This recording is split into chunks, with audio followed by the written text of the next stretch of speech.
Timor-Leste at papunta ng Pilipinas kung saan siya ay dadalhin dahil siya daw po ay na-deport as an undocumented alien dahil wala siyang passport at wala rin siyang visa galing sa mga otoridad ng Timor-Leste. Ang tanong, ako na ba ho ang susunod? Well, ang kasagutan dyan, subukan nila. Pero kasi kung maintindihan yung pagkakaiba ng kaso at saka kaso ni Congressman Teves, makikita nyo na mahihirapan talaga sila na ako'y pauwiin. Ano ibig sabihin ko? Una, ang kaso namin, ang kaso po ni Congressman Teves, multiple murder. Ang kaso ko ay qualified trafficking. Pangalawa, ganong kalakas ang kaso laban kay Congressman Teves? Well, ang sinasabi ng abogado ni Congressman Teves, mahina ang kaso kasi nasampahan lang siya ng kaso sang-ayon sa mga confession na ginawa ng ilang mga nasasakdal na bumaliktad na. So, hindi na po pwedeng gamiting ebidensya lamang yung mga confession ng mga tao na sumapit di umano sa pagpatay kay Governor Digamo, no? Dahil yun nga po, no, tainted na yung credibility. Pagdating sa akin, wala pong kahit sinong nagte-testify o magtetestigo na ako po'y nag-recruit. At wala pong kahit sinong testigo na tumatayo para sabihin na ako po'y nakipagkunsyabahan o nakipagconspiracy doon sa mga nag-recruit, doon sa mga biktima ng trafficking. So malaking pagkakaiba po, may testigo sa kaso ni Teves na bumaliktad. Sa akin, wala po kahit sinong testigo. Period. Ayun po, magandang araw po sa inyo lahat. Ako po si Kareaksyon. Meron na naman po tayong pag-uusapan ukol kay Attorney Harry Roque na ang pagdakip tungkol kay Representative Arnie Teves at kung ano ang diferensya ng kaso ni Congressman Teves at kay Attorney Harry Roque. Panoorin po natin mga kareaksyon hanggang dulo. Huwag po sana natin kalimutan mag-subscribe sa aking channel. So dahil po bago lang po ang channel na to, sana po isang subscribe lang, masaya na tayo doon. Yun po, maraming salamat po.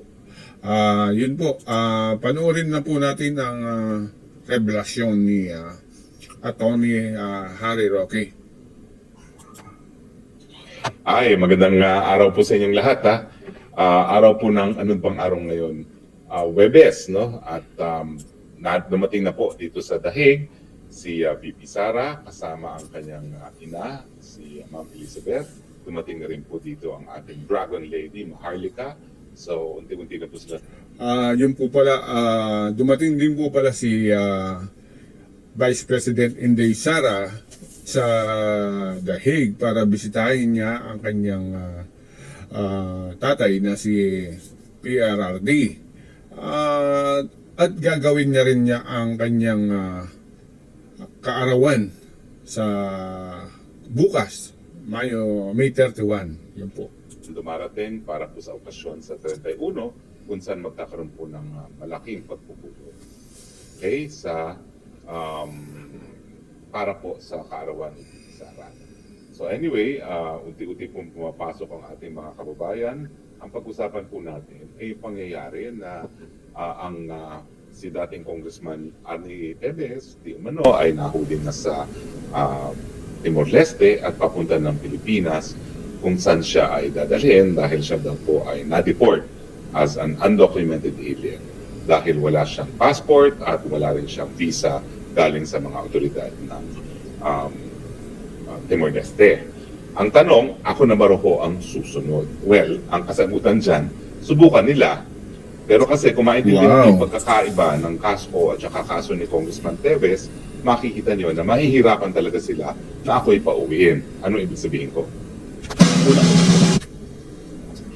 ang kaso namin, ang kaso po ni Congressman Teves, multiple murder. Ang kaso ko ay qualified trafficking. Pangalawa, ganong kalakas ang kaso laban kay Congressman Teves? Well, ang sinasabi ng abogado ni Congressman Teves, mahina ang kaso kasi nasampahan lang siya ng kaso sang-ayon sa mga confession na ginawa ng ilang mga nasasakdal na bumaliktad na. So, hindi na po pwedeng gamiting ebidensya lamang yung mga confession ng mga tao na sumapi di umano sa pagpatay kay Governor Digamo, no? Dahil yun nga po, no, tainted na yung credibility. Pagdating sa akin, wala pong kahit sinong nagte-testify o magtetestigo na ako po'y nag-recruit. At wala pong kahit sinong testigo na tumatayo para sabihin na ako po'y nakipagkunsyabahan o ay nakipagconspiracy doon sa mga nag-recruit, doon sa mga biktima ng trafficking. So malaking pagkakaiba po, may testigo sa kaso ni Teves na bumaliktad. Sa akin, wala po kahit sinong testigo. Period. Pangalawa po, syempre, parehong non-bailable. Yung isa is multiple murder. Ako po is human trafficking na qualified, kaya naging non-bailable. Pero bukod pa po doon, sa proseso, si Congressman Arnie po nag-apply ng asylum sa sa Timor-Leste, pero ang kanyang application po ay na-deny. Na-deny na po yung kanyang asylum application. Ako naman po, nakabinbin ang aking application for asylum. At dahil kasapi po ang Netherlands ng Convention on the Rights of Refugees and Asylum Seekers, hindi po ako po pwedeng mapauwi sa Pilipinas hanggang hindi pa tapos yung proseso ng aking asylum. So yan na naman po yung pagkakaiba namin. Pero si Congressman Teves, maski siya ay na-deny ng asylum, nakakuha siya ng court decision laban sa kanyang extradition sa Pilipinas dahil dito sa Pilipinas siya ay magiging biktima ng cruel and degrading punishment, no? Dahil pinapakita niya na lahat ng mga testigo ay bumabaliktad lang naman, no? At ang sa akin naman, walang extradition case sa akin dahil unang-una, meron pa po akong pasaporte. So aantayin ko na makancel yan at sila ay hihingi ng request to deport as an undocumented alien. Ang problema po, yung opisina na nag-handle ng mga deportation dito sa Netherlands sa pangalan Immigration and Natural Division and Naturalization Division, IND, siya ring opisina na naghahawak na aking asylum. So the moment na magbigay abiso sila na si Harry Roque wala ng passport, undocumented at dapat na ma-deport, yan po ay papadala rin nila sa parehong departamento kung saan nakabinbin yung aking asylum request, no? So, automatically, hindi ako mapa-deport dahil alam naman nila na bilang silang ahensya ng gobyerno ng Netherlands na nagpapatupad ng karapatan ng asylum na hindi ako po pwedeng mapa-deport miski ako ay undocumented alien. Now, yan po yung sinasabi ng non-refuma. Ito po yung karapatan ng mga asylum seekers. Unang-una is yung non-prosecution maski ikaw ay pumasok ng walang travel document or walang visa. So ako po, pumasok na merong visa, pero kung ma-revoke ang ating pasaporte, mawawalan ako ng passport, pero makikita nyo po, kabahagi ng non-refuma, hindi ako po pwedeng malitis. Maski na mawalan ako ng passport. At pangalawa, hindi nga ako po pwedeng ma-deport pabalik doon sa bansa na aking inalisan. No? At ito nga po ay bansang Pilipinas. So, ang pagkakaiba naman ni Kong Teves, meron siyang court decision na hindi siya po pwedeng ma-extradite, bagamat binaliwala o binasura ang kanyang asylum. Sa akin, wala akong ganyang court decision, pero dahil nakabinbin pa yung aking asylum application, hindi naman ako po pwede talagang ma-deport back to the Philippines. Pero ang pinakamalaking pagkakaiba namin, ang Timor-Leste nag-a-apply para sa ASEAN membership. Ngayon, kakatapos lang ng pantaunang pagpupulong ng mga bansang ASEAN. At sigurado ako na nagkaroon ng bulungan sa panig ni Presidente Marcos at ng Presidente Horta ng Timor-Leste. At tingin ko ang naging kasunduan ay ibigay mo sa akin si Arnie Teves, hindi ako tututol sa iyong pagiging miyembro ng ASEAN. Kasi ang Timor-Leste po ngayon ay aplikante pa lang at kinakailangan walang miyembro ng ASEAN na tututol sa membership ng Timor-Leste. Kasi nga ang prinsipyo sa ASEAN ay consensus. Hindi po pwedeng mag-adapt ng kahit anong desisyon na hindi lahat ng miyembro ay pumapayag. So yung pagpasok ng Timor-Leste bilang miyembro, yan po ay kinakailangan sang-ayunan ng Pilipinas at kapalit nga ng pangsang-ayon ng Pilipinas sa pagiging miyembro ng Timor-Leste sa ASEAN. Ang pinalit naman ay ang pagkatao ni Congressman Arnie Teves. Now, hindi ko po alam kung talagang naisakay na sa eroplano as of now sa broadcast itong si Congressman Teves. No? Ang alam lang natin ay ipapadeport na siya, hawak siya ng mga otoridad ng Timor-Leste at hindi ko lang alam kung paano nangyari yun. Hawak din daw ng otoridad ng Pilipinas, no? Pero ang alam ko, nakakuhang abogado ni ex-Congressman Teves ng petition for writ of habeas corpus, so hindi siya po pwedeng mailabas ang bansa hanggang hindi ipinipresenta sa hukuman. So hanggang ngayon po, wala akong balita kung talagang naisakay na si Congressman Teves. Pero sa akin, magman hindi ako lawyer sa Timor-Leste, yan din po yung sana gagawin ng mga abogado ni Tatay Digong, kaya dumulog kami mismo, no, para kay Kong Pulong, via petition for habeas corpus and certiorari para nga po habang hindi pa sana umaalis ng Villamor Air Base si Tatay Digong, makarating na yung writ of habeas corpus na mag-o-order sa mga otoridad na dali ng pagkatao ni Tatay Digong sa hukuman at i-explain kung bakit dapat siya madetena. Yung writ of habeas corpus naman kay Kong Teves, ganyan din po ang epekto niyan. Bagamat hawak na siya ng otoridad ng Pilipinas at ng Timor-Leste and ready na for deportation, kung lumabas on time yung writ ng hukuman, hindi naman po pwede baliwalain ng Timor-Leste yan. Although alam niyo naman, bagong bansa ang Timor-Leste, so mahina pa rin ang mga institusyon. At itong mga pangyayari na bagmat merong Court of Appeals decision sa Timor-Leste na pinagbabawal ang extradition niya sa Pilipinas at ngayon na ay dinudukot, ay napapakita na mahina talaga yung mga institusyon pa sa Timor-Leste. Dahil alam niyo naman po yan, dati sila po'y sinakop ng bansang actually, pati Indonesia yan no, na sinakop sila no at ngayon lang sila nagkaroon ng kalayaan at siyempre nais nilang sumapi dito sa ASEAN no. Pero obviously, ito po yung tinatawag na mga new democracies na marami pang pagsusubok at nakikita nyo rito sa karanasan ni Congressman Arnie Teves na talagang mahina pa ang hudikatura ng Timor-Leste. Kung ikukumpara mo sa ibang bansa, kasama na ng Pilipinas. Ako naman po naniniwala ako na malakas po ang ating hudikatura, bagamat siyempre po subject din to political pressure. So yan po mga pagkakaiba ha. Una-una, hindi po ako akusado ng murder. Pangalawa, wala pong kahit sinong testigo na nag-issue ng complaint affidavit na nagsasabi na ako'y nag-recruit para sa pagsamantalahan ang trabaho ng ibang tao sa pamamagitan ng dahas. Walang kahit sinong testigo na nagsasabi na ako po'y nakipagkuntsabahan sa kahit sinong nag-traffic. No? Pangatlo, ako po ay pending asylum seeker. Yung kay Congressman Teves na deny na pong asylum niya, bagamat merong court ruling laban sa kanyang extradition. So, yun po, ang explanation ni Tony Harry Roque na yung sa kanyang asylum seeker na inaplayan sa Netherlands ay nakapending pa po. Nakapending pa pala.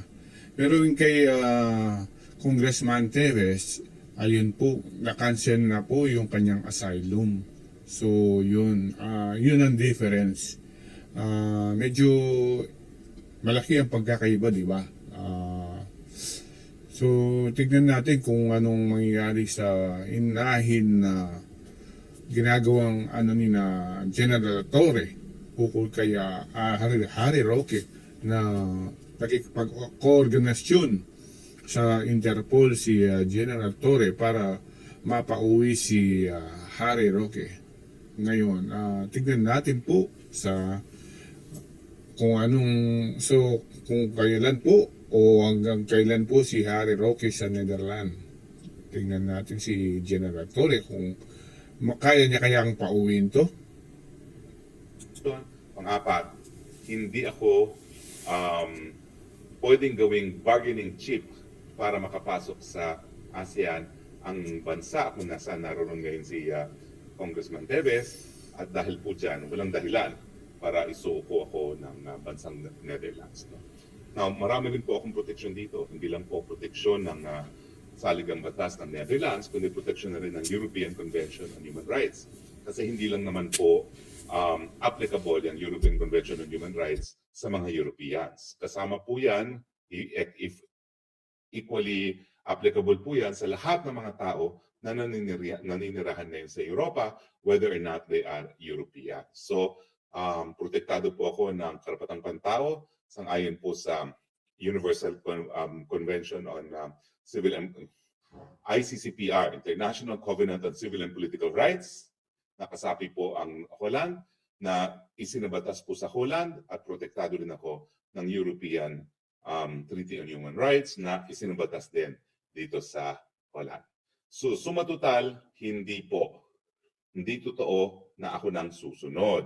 Siyempre, sa isipan ng mga bangag, gusto nila ako nang sumunod. Pero sa katunayan po, hindi po mangyayari yon. Kasi protektado po ako ng karapatang pantao sa paghingi ng asylum at dahil nga po dyan, meron tayong karapatan ng non-refuma. So mabibigo po ang kanilang mga maitim na balak sa akin. Ang tanging pamamaraan na ako'y makuha nila ay through kidnapping. Bibigyan ko na po sila ng abiso. Maski i-kidnap nyo ako, hindi nyo ako maisasakay sa eroplano kasi wala nga akong travel document. Nasa Dutch authorities. Walang airport dito sa Europe. Kahit magkano pang ibayad nyo, napapayag na isakay ako sa eroplano na wala akong kahit anong travel document. Siyempre, hahanapan ka ng passport unang-una. No? At siguro, protection na rin namin mga asylum seekers na yung passport namin ay nasa Dutch government para nga garantiya na hindi kami sapilitang mailalabas ng mga bansang tinakasan namin, linayasan namin, no? Sa pamamaraan ng kidnapping. So sa akin naman po, win-win solution yung wala akong passport ngayon. Kaya nga kung tatanungin ako, kakancel daw ang passport, well, wala pong basihan kasi iba ang legal definition ng pagiging pugante. Ang pagiging pugante ay umalis ka ng bansa matapos magkaroon ng warrant of arrest. Matagal na po akong wala sa bansa bago pa na-issue ang ganyang warrant of arrest na yan. So hindi ako pugante. At siyempre, pangalawa po, malinaw po talaga ha. Siguro po ngayon, sasabihan ko sa aking mga kasama na mag-publish ng simplified version ng resolution. Siguro yung mga portions lamang na nababanggit na pangalan ko kasi meron po yan na ito ang demanda labang kay Harry Roque, ito ang sagot ni Harry Roque, ito ang desisyon namin kung madadawit ba sa kaso si Harry Roque o hindi. At yun nga po, yung kanilang reasoning, dahilan kung ba't nila ako dinawit, halos wala. Ang sabi lang is, malinaw sa mga nasa essay sa taas, sa mga naunang mga pahina na dapat madawit si Harry Roque. Pero wala pong diskusyon kung bakit kahit anong akto ay napapatunay either ng trafficking or ng conspiracy. Kasi ang rule nga po, kinakailangan mapatunayan, hindi lang yung krimen, kundi mapatunayan din yung elemento ng conspiracy. Okay? So anyway, mag-abang po tayo ng mga balita galing sa kampo ni Vice President Duterte. Di pa po kami nakikita. Meron po kaming tentative date ng araw ng pagkikita. Pero ngayon po, patungo po kami sa photo exhibit ng ating Tatay Digong kung saan magkakaroon ng pagtipon-tipon ng ilang mga Pilipino. Pagkatapos noon ay pupunta kami uli sa Duterte Street. Hindi pa po ako sigurado kung sinong dadalaw bukas. Ang nabalitaan ko sa balita lang naman na ang araw ng dalaw ni VP Sara ay 1 and 2, no?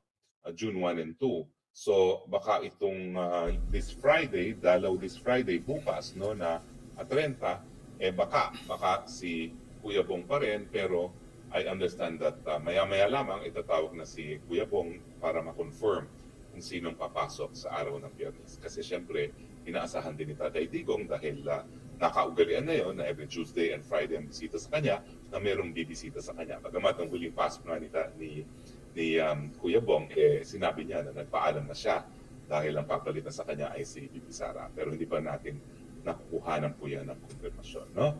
Anyway, nagpapahinga po siguro sila ngayon dahil kakarating lang nila at kasama niyang mami niya. Talagang the last time na kasama niyang mami niya, talagang full-time niyang inattendan yung mga pangangailangan ng kanyang mami. No? So, of course, that is very well understood. Anyway, so abangan niyo lang po ang mga latest developments dito sa The Hague. Meanwhile, ito po yung Spok sa Bayan nagsasabi, I love you Philippines, with the only country that I have, with the only country I love. God bless the Philippines. Bye! So, ayun po ang mga pahayag ni Atty. Harry Roque ukol sa kanyang kaso sa Pilipinas na nakapag-seek po siya ng asylum sa Netherlands. But ito pong asylum pending pa rin po. So, yun.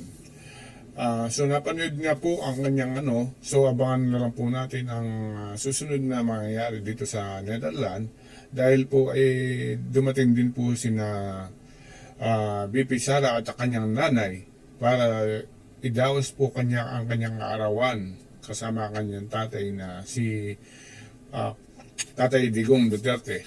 Yun po. Maraming salamat po. Huwag niyo po kalimutan mag-subscribe sa aking channel, no? Yun po, maraming salamat, kareaksyon.